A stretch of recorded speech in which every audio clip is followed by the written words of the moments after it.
In the previous lecture, we have discussed the general differential equation of orbit or trajectory of a particle moving in a central force field.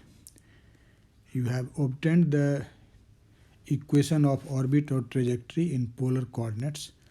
Now today we will see the solution of that very differential equation, that is equation of trajectory, particularly when the particle is moving in an attractive central force which obeys inverse square law.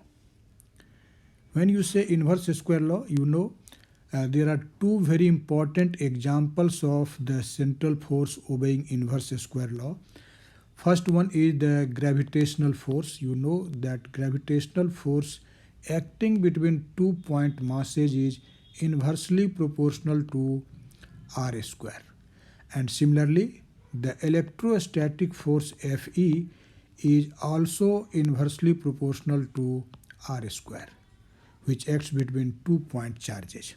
Okay, so these gravitational force and the electrostatic force are very important example of the central force obeying the inverse square law. So keep in your mind that our particle is moving in such a force field, and in that condition, what are the possibilities for the trajectory of the particle? In fact, here you will see when we will obtain the equation of orbit of particle moving in such a central force which obeys inverse square law, you will see that the nature of the trajectory depends on the relation between the total energy of the particle and its angular momentum. So this problem is also to find how we can say that the orbit of the particle moving in a central force field is dependent on the energy of the particle and the angular momentum. So this question in your examination will be asked in two manners. First of all, this can be asked as find the trajectory of the particle moving under a central force field which obeys inverse square law, or in other way, this question may be asked as how you can say that the trajectory of the particle moving under a central force field obeying inverse square law depends on the energy of the particle and the angular momentum of the particle. Okay. So to solve this problem, let us start with the general differential equation of trajectory of a particle moving in a central force field, which you have discussed in very detail in the previous lecture. So you know that the general differential equation of trajectory of a particle moving in a central force field is given like this. This is d2u d theta square plus u equal to minus m f of u over j square u square. You can remember this formula. This result we have obtained in the previous lecture, so I hope you have this formula in your mind. Okay. Here, as you know, this parameter u is nothing. It is simply the reciprocal of the radius vector r, that is u equal to 1 over r. And j, as you know, this is angular momentum of the particle, and angular momentum of a particle is defined like this: j equal to mr square theta dot. You have actually read this formula several times in this chapter. Okay, and mass is mass of the particle is m. Okay, and F is the force responsible for the motion of the particle. This is actually an attractive central force. Okay. Now, as I have told you that in this lecture we are going to discuss that this trajectory of particle when the particle moves in a central force which obeys inverse square law. For example, as I have told you, you may take for example gravitational force or electrostatic force. So first of all, we consider that this inverse square law obeying force is an attractive force. Let us consider. gravitational force is always attractive, but electrostatic force may be attractive or it may be repulsive. But first of all, we consider that our central force is of attractive nature. After getting the result, we will also see what will happen when the force will be repulsive. In the last of this lecture, you will see that what will be the possibility for trajectory when the force is repulsive. But in the beginning, we are considering that our central force is of attractive nature. Since the force obeys the inverse square law, so this force and it is attractive, so this force can be defined like this: F of r equal to minus c over r square. Okay, actually if you consider that this force is a gravitational force, then you know this is given as minus g m1 m2 over r square. So here actually minus sign represents the attractive nature of the force, and instead of this g m1 m2 we have written here constant c. So this is minus c over r square. Okay, so c is a constant. Okay, but as you know that 1 over r is equal to u, so 1 over r square will be u square, and we can write that f of u is equal to minus cu square. Okay, now you can see in equation of trajectory which has been defined in this equation 1, you can see there is a term f over u square. See here, f over u square. So here you can find the value of f u by u square, and it is easily seen that this is equal to minus c. So now let us substitute the value of f of u over u square, which is equal to minus c, in this equation number 1, which defines the trajectory of the particle. Okay, so we will make this substitution in equation 1. So instead of f over u square, now we will write minus c. Since minus sign is present already here and the value of f by u square is also negative, so in RHS now the term will be positive. And what will be that term? You can see easily. This equation now becomes d2u d theta square plus u equal to mc over j square. Okay, you can see that in classical physics mass is always constant, c here is constant, and you know whenever motion takes place in a central force field, the angular momentum j remains constant. So what you are seeing here, actually the term mc by j square in RHS of this equation 2 is a constant. mc by j square is a constant. So you can write this equation 2 in this manner. I have written it d2 d theta square u minus mc by j square plus u minus mc by j square equal to 0.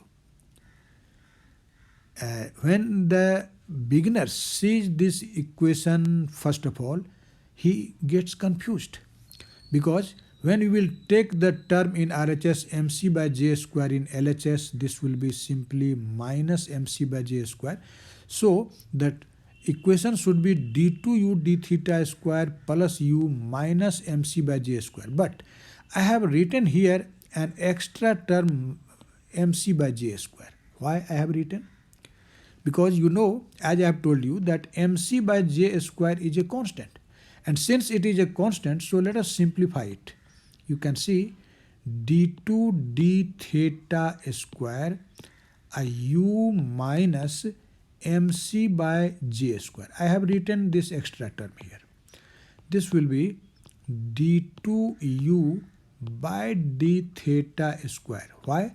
When you will operate this operator d2 d theta square on this term mc by j square, that will be actually equal to 0. Why? Because mc by j square is a constant. So when you write this equation 2 in this manner, the result is same. It does not get affected. Okay, I think you have understand. since derivative of mc by j square with respect to theta will be 0, so we can write this equation 2 in this manner. Okay, I think you have understand it. Now let us put, instead of u minus mc by j square, we put here capital X. So this equation can be written like this: d2x d theta square plus x equal to 0. So as I have told you that we have substituted x instead of u minus mc by j square. You can see here. Okay. Now see the form of equation 3. After observing the form of equation 3, you can think what this equation actually represents. This equation is just in the form of equation of SHM. You know, equation of SHM is like this: d2x dt square plus omega square x equal to 0. This is actually equation of SHM, you know. And you know, definitely you have studied that solution of this equation, that is x, this must be of oscillatory nature. I am not giving you the detailed solution, but you can remember that the solution of the equation of SHM is oscillatory. It means x is an oscillatory quantity. It will oscillate with this t sinusoidally. Okay. So the solution of this equation is written in several forms. You write its solution like e to the power plus minus I omega t. Okay. You also write its solution in terms of sine omega t. You also write its solution in terms of cos omega t, because all of these functions are oscillatory functions. Okay. So comparing this equation 3 with the standard equation of SHM, which I have written here, you can see that at the place of the constant omega square, there is 1. Since here is only x, so at the place of omega, what is here? Omega is equal to 1. Now, solution of SHM is written as x equal to a cos omega t, or x equal to a sin omega t, or x equal to a sin omega t plus b cos omega t, x equal to a e to the power I omega t plus b e to the power minus I omega t. These are the several forms. I have not written here. So you can choose any solution of this equation. So when we write the solution in this form, x equal to a cos omega t, then you can see that at the place of omega, in present case, there is 1. And at the place of variable t, there is theta. You can see here. So solution of this equation 3 can be written as x equal to a cos theta. Actually here the epoch angle or the initial phase has been taken 0. That may be taken 0. Okay. So you can write the solution of equation 3 just comparing with the solution of equation of SHM in this manner, that x equal to a cos theta. Okay. But a here is not known. A is an unknown constant. We will try to find the value of a later on. This is the basic problem, finding the value of a.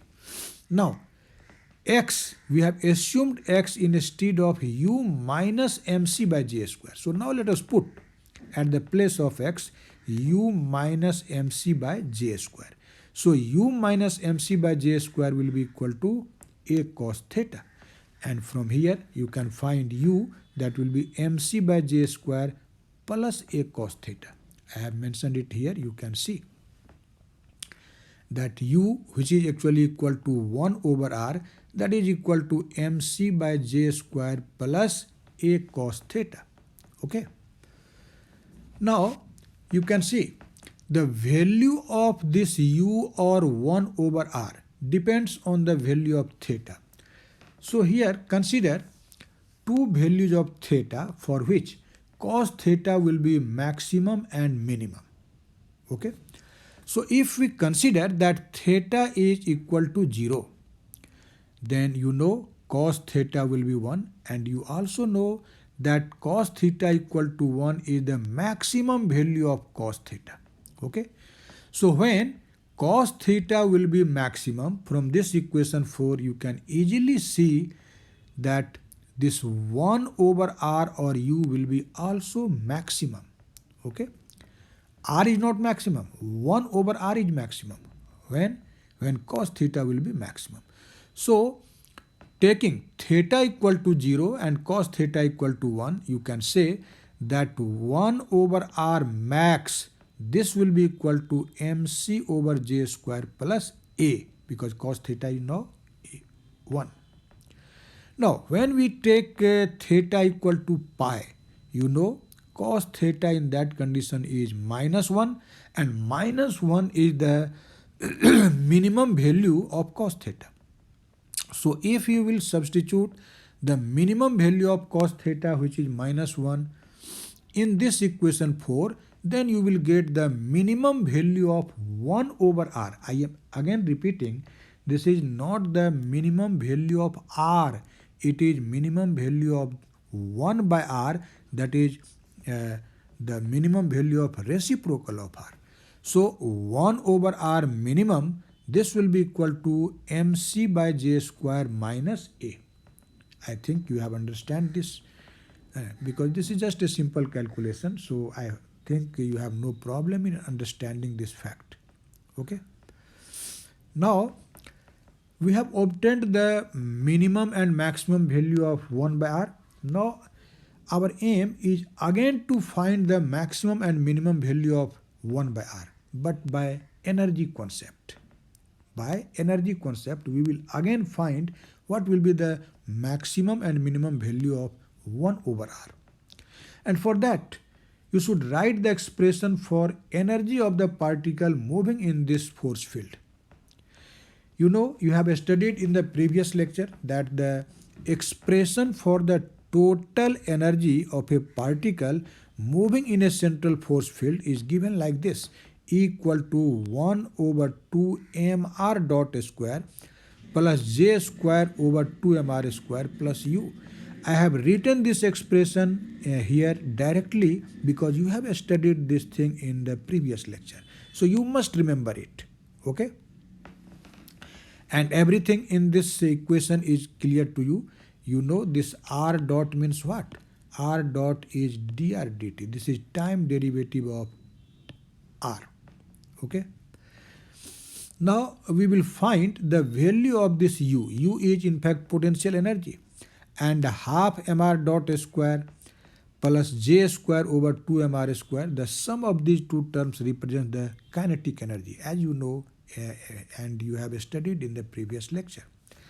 So now what will be the actual value of this potential energy U in present condition?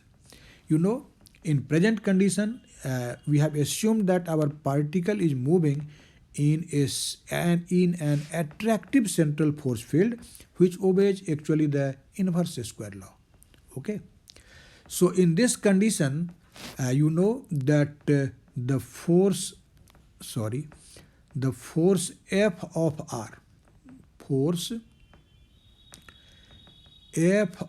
r, you have just written earlier, this is equal to minus c over r square. You have seen earlier. Now you know that potential energy is defined like this, and this is minus integral infinity to r f of r dr. You have studied this thing in the previous lecture. Here r equal to infinity is actually the reference to calculate the potential energy. Here in this formula, we have assumed that the potential energy of the particle is 0 when particle is at r equal to infinity. Okay. Now let us put the value of f of r. Since f of r is minus c by r square, so instead of this f of r, we have written here minus c over r square. Now this minus and this minus will become plus, and c is a constant, so it will be outside of the integral. And you know the integral of 1 over r square is what? This is minus 1 by r. Okay, minus 1 by r.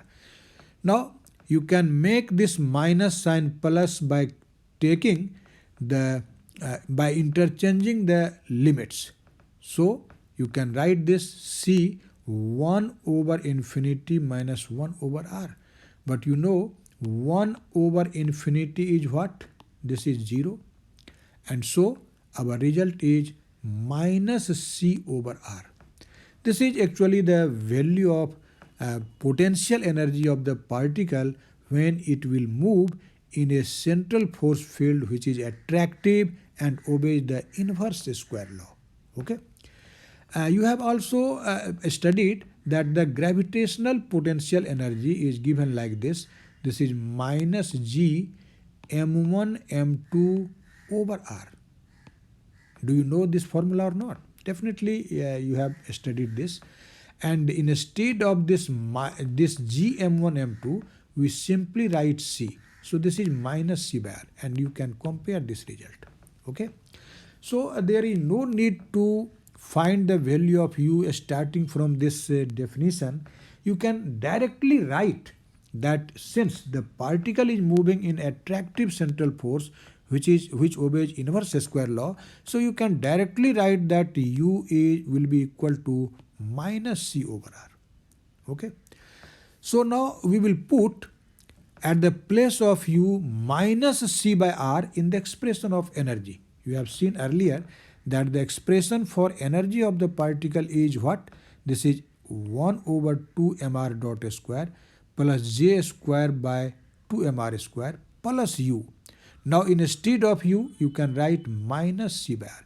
So this is the expression for the potential energy, total energy of the particle in a central force which is attractive and obeys the inverse square law.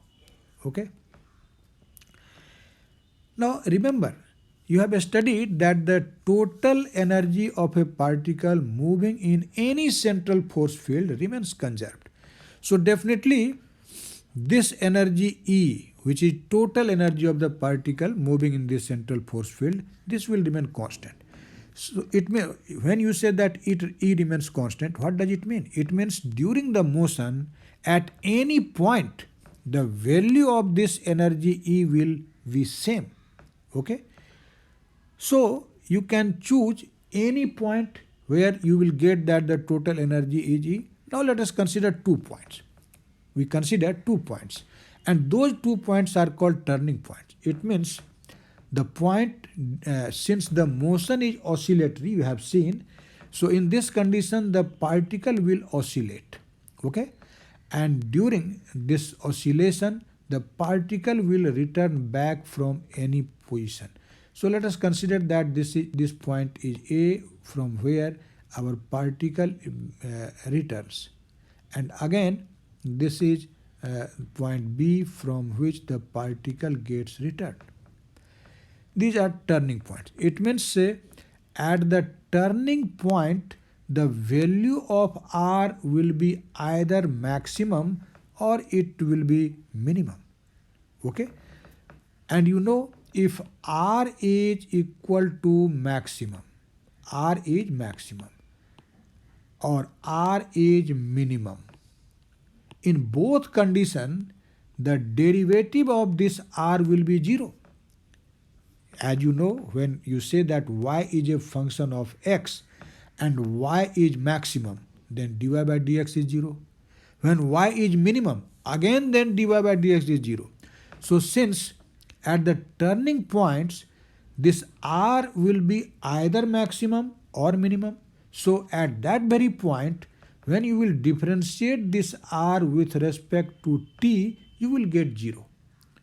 So particularly considering that turning point, you can write dr dt, which is equal to R dot, this will be equal to 0. Okay. But as total energy remains conserved, it remains same everywhere.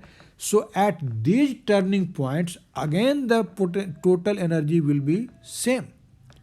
So now let us evaluate the value of this total energy E at the turning point. So when we will find the value of E at turning point, we will simply put this R dot equal to 0. See here. Okay. But energy will remain same because it remains conserved. Okay.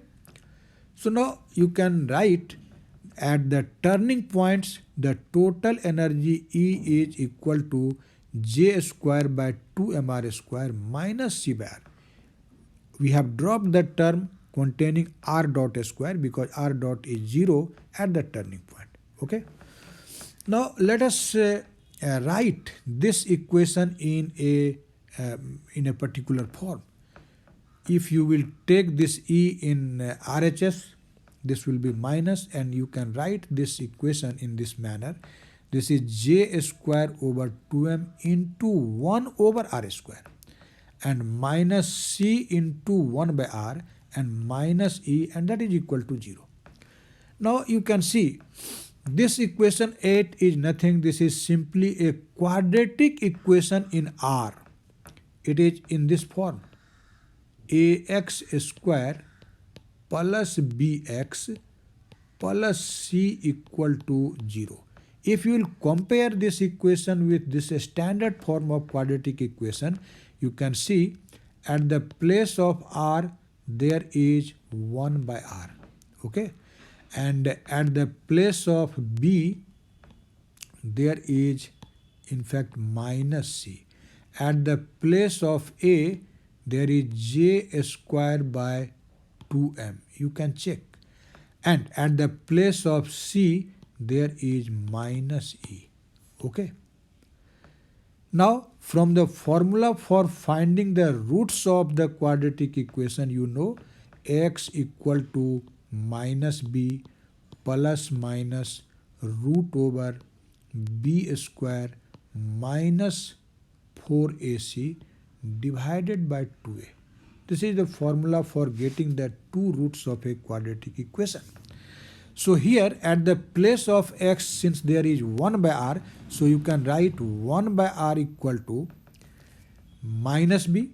B is minus c, so this will be plus c plus minus root over b square. Minus c square will be c square and minus 4ac. 4a is j square by 2m, but c is minus e. So minus minus will become plus. So here there is plus sign. And over what? Over 2a. 2a means 2 into j square by 2m. So this 2 and 2 will cancel out, and so at the place of 2a there is only j square by m. Have you understand or not? Definitely you have understand. Now we will arrange the term in RHS of this equation. You can divide each and every term in RHS by this j square by m. Since this is j square by m, so in multiplication m will be in the numerator. So this will be c over j square by m, which is equal to mc by j square. Okay. And since here is plus minus sign, so when you will take actually the plus sign, you will get the maximum value of 1 by r. Remember. And when we will take minus sign, then we will get the minimum value of 1 by r. Because this equation has been obtained when r is either maximum or it is a minimum. Okay. Now, see here. Again, by this j square by m, we will divide this c square and 4j square by 2me. But since it is inside the square root, so when you will divide by this factor, you should first of all square it and then put it inside the square root. So after doing this algebra, you will get 1 over r max equal to mc by j square plus a square root of mc by j square whole square plus 2me by j square. Okay. So this is the maximum value of 1 over r. Similarly, when you will take here minus sign, then you will get the minimum value. Only there will be a difference of sign, result will remain, all terms will remain same. So 1 over r minimum, that will be mc by j square, and at the place of this plus there will be minus, and other terms will remain same. So you can see this. This is the value of 1 over r minimum. This is mc by j square minus this much. Okay, I am not giving the reading. Have you understand it? Definitely. Now, the calculation is not any rigorous calculation. You should remember, you can understand it easily. Now, what you are seeing here, as we have obtained the maximum and minimum value of 1 over r earlier, here the value of 1 over r max is defined in equation number 5, and 1 over r minimum is defined in equation 6. And again, from the energy expression, we have find the same the value of 1 over r max in this equation 9, and 1 over r minimum in this equation 10 we have obtained. So now you can compare the maximum and minimum values of 1 over r. Either we will compare the values of 1 over r max, or we will compare the values of 1 over r minimum. Comparing these two values, you will get the same result. So here I have compared actually the maximum value of 1 over r, which are defined in two equations. One equation is equation number 5 and another is 9. So according to equation 5, 1 over r max is equal to mc by j square plus a, and as you have seen just now in equation 9, that this 1 over r max is mc by j square plus this much. Okay. Now you can see this mc by j square will cancel out it as it is present in both sides. So a will be equal to this much, mc over j square whole square plus 2me by j square and whole square root. So if you want to remove this square root, then you must square it. So squaring, we will get a square equal to m square c square j over j4 plus 2me by j square. Okay. This is the value of a square. Okay. Writing the value of a square instead of a is more convenient. So I have not written a, but we have obtained the value of a square. Okay. Now, you have obtained earlier the equation of trajectory in pedal form. This equation you can see, this equation you can see 1 over r equal to mc by j square plus a cos theta. This is nothing. This is simply the equation of trajectory in polar coordinates. Okay. Now we have not an idea of the value of a, but we have calculated the value of a now. So when we will substitute the value of a which we have obtained here in this equation 4, we will get actually the equation of trajectory in present case. Okay. So now our aim is what? Our aim is only to put the value of a in this equation. But when you will put the value of a in this equation, the equation will appear just vague. So we simply write the equation of trajectory in terms of a, and we define the value of a separately, which actually have been defined in this equation 11. So see, that equation was what? 1 over r equal to mc by j square plus a cos theta. This is equation of trajectory. Okay. Now let us take this mc over j square as a common factor. Then this will be 1 plus j square a by mc cos theta. Okay. This is equation of trajectory. And here the constant a is defined in this equation 11. So don't put the value of a here, but because as I have told you that in that condition the equation will appear just vague, complicated. So we write the equation of trajectory in this simple manner, simple form, and define the value of a separately. Whenever we will need the actual equation, we will substitute the value of a here. Okay. But you know that the general equation of any conic or conic section in polar coordinates, that is also called pedal form of equation, this is given like this. This is general equation of conic. You have definitely studied this thing in your course on mathematics, particularly while studying the two-dimensional geometry, that is coordinate geometry. You have studied it. That the general equation of any conic, when you say conic, that means any curve, plane curve, like conic means maybe a straight line, conic may be circle, conic may be ellipse, conic may be parabola, conic may be hyperbola, anything. Okay. So the general equation of conic in polar coordinate or in pedal form, it is 1 over r equal to 1 over L 1 plus e cos theta. This is general equation. Do you know what the different terms means here? Actually, L is a constant which is also called semi-lattice rectum. Semi-lattice rectum. And this number E is just a number, this is called eccentricity. Eccentricity of the conic. Actually, the value of this eccentricity E determines that what is the actual shape of that conic. It means E decides the nature, E decides the shape of the conic. Okay.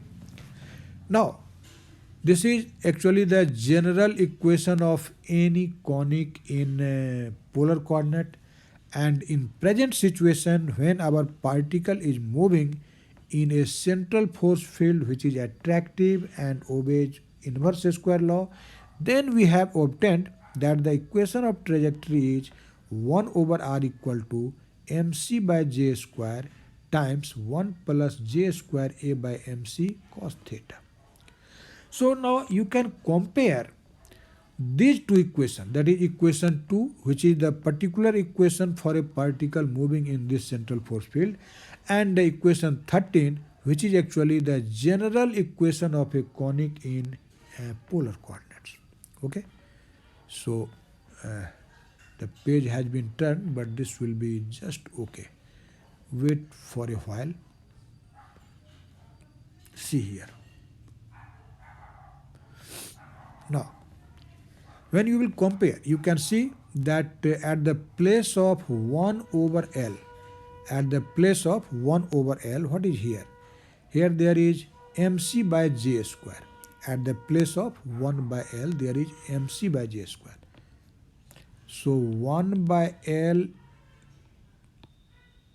equal to mc by j square. So L will be what? L will be j square by mc. You can see. And at the place of eccentricity E, what is in our actual equation? This is j square a by mc. J square a by mc. So you can see this E is equal to j square a by mc. Okay. Now, as you can see, the value of eccentricity determines the shape of the trajectory. So let us find its value here. As you have seen that E is equal to aj square by mc. So E square will be what? This will be a square j4 by m square c square. Okay. Now you have obtained the value of the constant a square here in this equation 11. You can see. So substitute the value of a square from here in that equation to get the expression for eccentricity of the orbit. So this is the value of, in fact, a square. This is m square c square j4 plus 2me by j square. Okay, and the remaining factors are j4 divided by m square c square. So now let us multiply by this outside factor to the terms inside the square bracket, and after multiplying our result will be e square equal to 1 plus 2ej square by mc square. So you can see the eccentricity of the orbit or the trajectory of the particle moving in this central force field is related to the total energy E and the angular momentum J of the particle. And as I have told you that the shape of the trajectory depends on the value of eccentricity, and eccentricity depends on the total energy E and the angular momentum. So you can say that the shape of the trajectory will depend on the energy and the angular momentum. Since angular momentum in this case remains constant, so the main factor which will determine the trajectory of the particle will be its total energy. Okay, will be its total energy. So the value of total energy decides that what will be the shape of the trajectory of the particle moving in this attractive central force obeying the inverse square law. So now let us consider different possibility. Consider if total energy of the particle is greater than 0. What does it mean? When you say that E is greater than 0, it means it is positive. You can see if total energy E is positive, then this second term in equation 14 will be positive, will be a positive number. And whenever you will add a positive number to 1 plus any positive number, definitely the value will be greater than 1.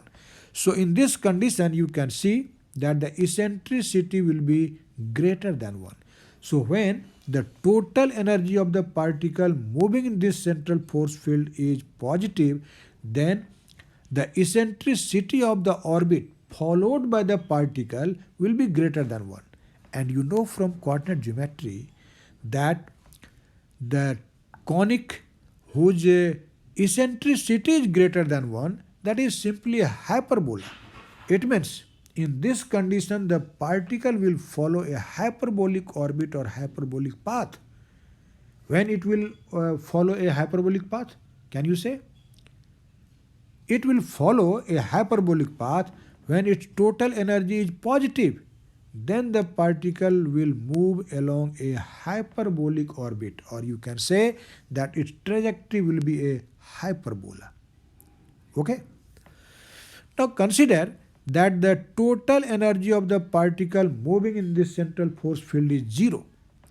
If it is 0, you can see again from this equation 14, the second term in RHS of this equation 14 will be 0 if E is 0. So E will be simply equal to 1, and a trajectory or a conic for which eccentricity is 1, that is a parabola. It means in this condition the orbit of the particle will be a parabola. When will be orbit parabola? When its total energy is 0. Remember, when total energy is greater than 0, orbit is hyperbola. When total energy is 0, then orbit is a parabola. Okay. Now let us consider that the total energy of the particle is now negative, that is less than 0. Okay, less than 0. In this condition, you can see this term 2ej square by mc square. This will be negative due to E is negative, because j square by mc square will be always positive. Mass is never negative. j square, c square, due to a square they will be positive. So when e will be negative, this second term 2ej square by mc square will be negative. So you will subtract a number from 1, a positive number from 1. So we will get a value of E which is less than 1. So when total energy will be negative, the eccentricity of the conic or the orbit is less than 1. Can you say? When eccentricity is less than 1, what will be the trajectory? Definitely you can say. In that condition, the orbit or the trajectory of the particle will be an ellipse. It means the particle will move along an elliptical orbit in this central force field if its total energy is negative. Total energy is less than 0. Okay. Now let us substitute a particular value of E. If you will put that E is equal to minus mc square by 2j square. This value has been selected in a particular manner. In that condition, the second term in this equation 14 will be minus 1 and eccentricity will be 0. I have mentioned it here. You can see that when the total energy E is minus mc by 2j square, then actually eccentricity will be 0. And a conic whose eccentricity is 0 is called a circle. Circle's eccentricity is 0. So if the total energy of particle moving in this central force field is equal to this particular value minus mc by 2j square, then the orbit will be circular. Okay.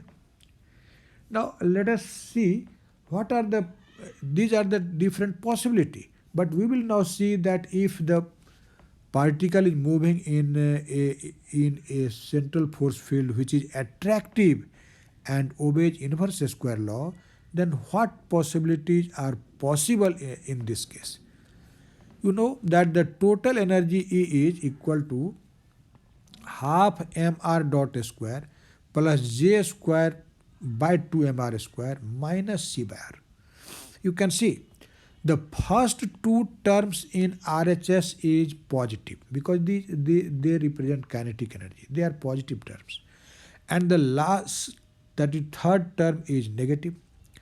So definitely when the sum of these first two terms is greater than c by r, E will be positive.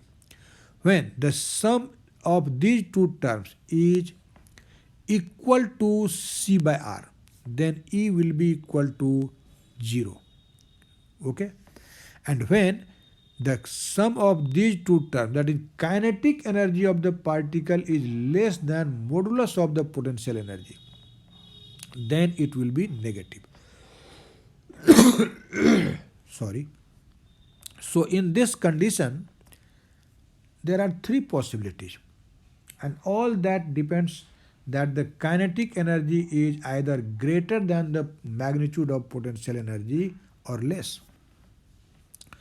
So accordingly, when you can say that if half mr dot square plus j square by 2 mr square is greater or equal or less than c by r, then the total energy will be greater than 0 or equal to 0 or less than 0. Okay. So in this condition, when it is greater than c by r, this sum is greater than c by r, then path will be hyperbola because eccentricity will be greater than 1. When the sum of these two terms is equal to c by r, then eccentricity is equal to 1 and the orbit will be parabola. And when this sum is less than c by r, that is the kinetic energy is less than magnitude of the potential energy, then the orbit will be an ellipse. So in case of attractive central force obeying this inverse square law, all these all these three things are possible. It means in this case the trajectory may be a hyperbola, it may be a parabola, or it may be an ellipse. All these three trajectories are possible, but when the force is attractive. But now think about the repulsive central force. In case of repulsive central force, obeying the inverse square law, potential energy will be plus C by R, not minus. Okay? Value will be same, but sign will be positive. So in that condition, if you will find the total value of energy of the particle, then what will be that? That will be half mr dot square plus j square by 2mr square plus c by r. Now you can see all these three terms are positive.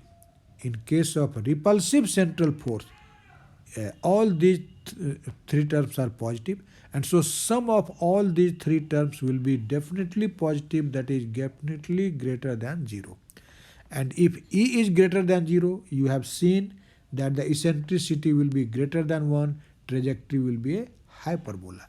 So remember, in case of a repulsive central force which obeys inverse square law, there is only one trajectory of the particle, and that trajectory is a hyperbola.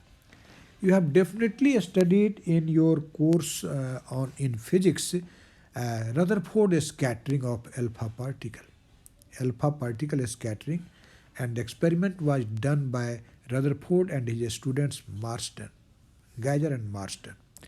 And you have seen that when an alpha particle is projected towards a heavy nucleus which is stationary, then the alpha particle actually moves in the electrostatic field of the nucleus. And since alpha particle is a positively charged particle, its charge is plus 2e, and this nucleus has also positive charge, let us say plus Ze, then actually the repulsive force will act between these two. And since it is electrostatic force, so definitely this force will be inversely proportional to R square. It means during alpha scattering experiment, the alpha particle is moving in a central force which is repulsive and obeys the inverse square law. So can you say what will be the trajectory of the alpha particle? Definitely you can say. You have just studied that if a particle moves in a repulsive central force and which obeys inverse square law, the total energy of the particle is positive. And when total energy is positive, you have seen that eccentricity of the conic will be greater than 1. And when eccentricity is greater than 1, definitely path will be a hyperbola. So in case of repulsive central force obeying inverse square law, there is only one possibility. Path is definitely a hyperbola. But if the force is attractive, then you have seen the path or the trajectory or the orbit of the particle may be a hyperbola, it may be an ellipse, it may be a parabola. All these three possibilities are possible in case of attractive central force. Okay? But in case of repulsive force, the path will be definitely hyperbola. I think you have understand all these things. Since this was a somewhat lengthy lecture, so I have written the all facts earlier, so that the lecture will be completed in in the scheduled time. If I have tried to write all these things directly during the period of lecture, then definitely time will become lengthy, and you will feel boring.